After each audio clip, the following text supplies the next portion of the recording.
Hello. कक्षा 12वीं व्यवसाय अध्ययन के अंतर्गत हम लोग पाठ 4 नियोजन का अध्ययन कर रहे हैं और आज उसके अंतिम भाग का हम लोग अध्ययन करके इस अध्याय को समाप्त करेंगे।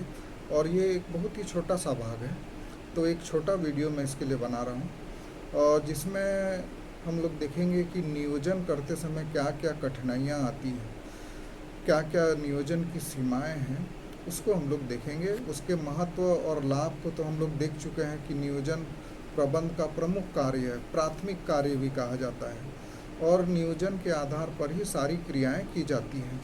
तो हम लोग को ये भी ध्यान रखना चाहिए कि चूंकि ये इतना महत्वपूर्ण कार्य है तो इसमें हमको क्या क्या कठिनाइयाँ आती हैं और इन कठिनाइयों को ध्यान में रखेंगे तभी हम लोग एकदम सावधानी से और सतर्कतापूर्वक नियोजन कर पाएंगे। तो इसको हम लोग देखेंगे आज। सबसे पहला जो इसकी सीमा है वो है श्रेष्ठ नियोजकों का अभाव।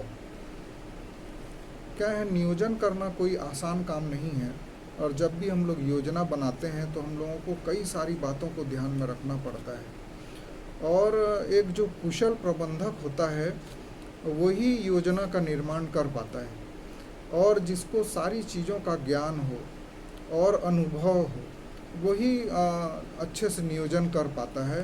तो अक्सर ये देखा गया है कि प्रबंध में श्रेष्ठ नियोजकों का अभाव होता है।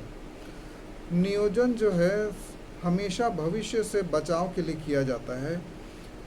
हम लोग जानते हैं नियोजन का मतलब ये है कि भविष्य में कैसे करना है, क्या करना है, क्या क्या कठिनाइयाँ आएंगी तो उसको कैसे दूर किया जाएगा। तो हमेशा भविष्य के बचाव के लिए नियोजन किया जाता है और इसके लिए योग्य, अनुभवी और कुशल नियोजन करने वालों की आवश्यकता होती है, जिसका कि अभाव पाया जाता है, ऐसा देखा गया है। योग्य योजना बनाने वाले को उपक्रम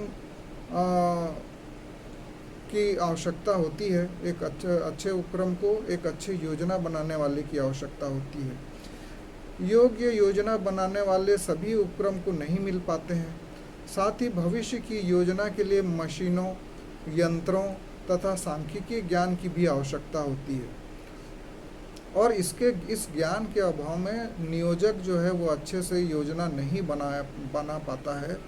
तो इसके लिए ये देखा गया है कि नियोजन करना तो बहुत महत्वपूर्ण काम है, लेकिन श्रेष्ठ नियोजक जो है वो बहुत कम मिल पाते हैं। दूसरा जो इसकी सीमा है या कठिनाई भी कह सकते हैं कि नियोजन तकनीक का अभाव। नियोजन का आधार भविष्य होता है।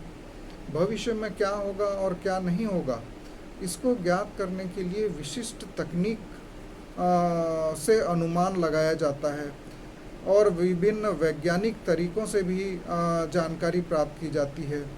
इसके लिए विशिष्ट यंत्रों और उपकरणों की भी आवश्यकता पड़ती है और भारत में तो ज़्यादातर भारत में तो इसका अभाव रहा है। फिर भी विगत कुछ वर्षों में सूचना तकनीक में बहुत ज़्यादा प्रगति हुई है और इससे मौसम, वर्षा आदि का अनुमान लगाना तो अब आसान हो गया है।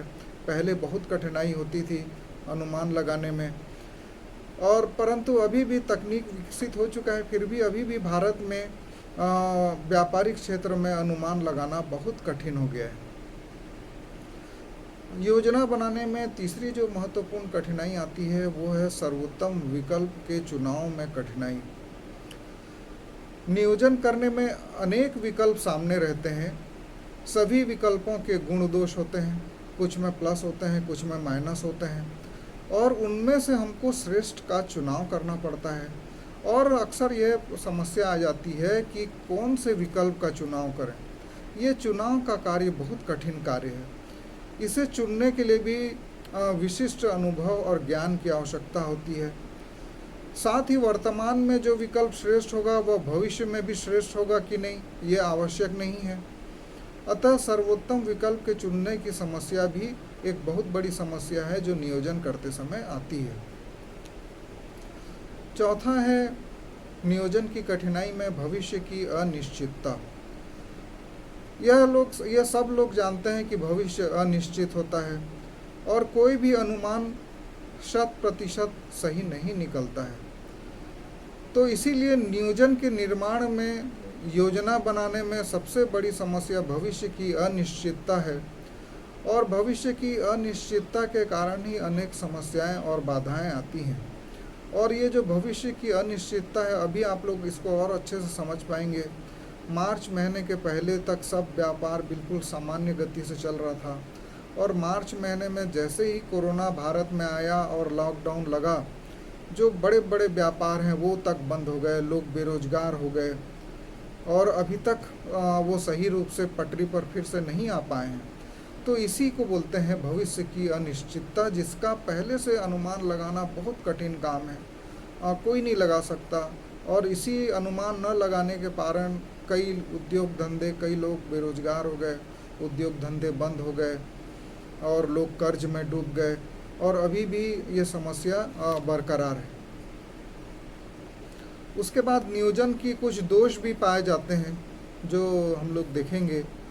कुछ आलोचक हैं, उन्होंने कुछ दोष को देखा है और उसका उल्लेख किया है। कुछ का मानना है कि नियोजन जो है अपव्यय है, क्योंकि इसको तैयार करने में बहुत ज़्यादा समय, धन और श्रम लगाया जाता है, जिसको कि करने की कोई आवश्यकता नहीं है। कुछ लोगों का मानना है कि नियोजन एक निश्चित तरीके से कार्य करने के लिए बाध्य कर देता है, जबकि समय परिवर्तनशील है और ज़्यादा स्थिरता इसमें उचित नहीं होती है। फिर कुछ लोग कहते हैं कि नियोजन की प्रक्रिया में जो प्रबंधक हैं, विशेषज्ञ हैं, उनका मार्गदर्शन उचित रूप से नहीं मिल पाता है।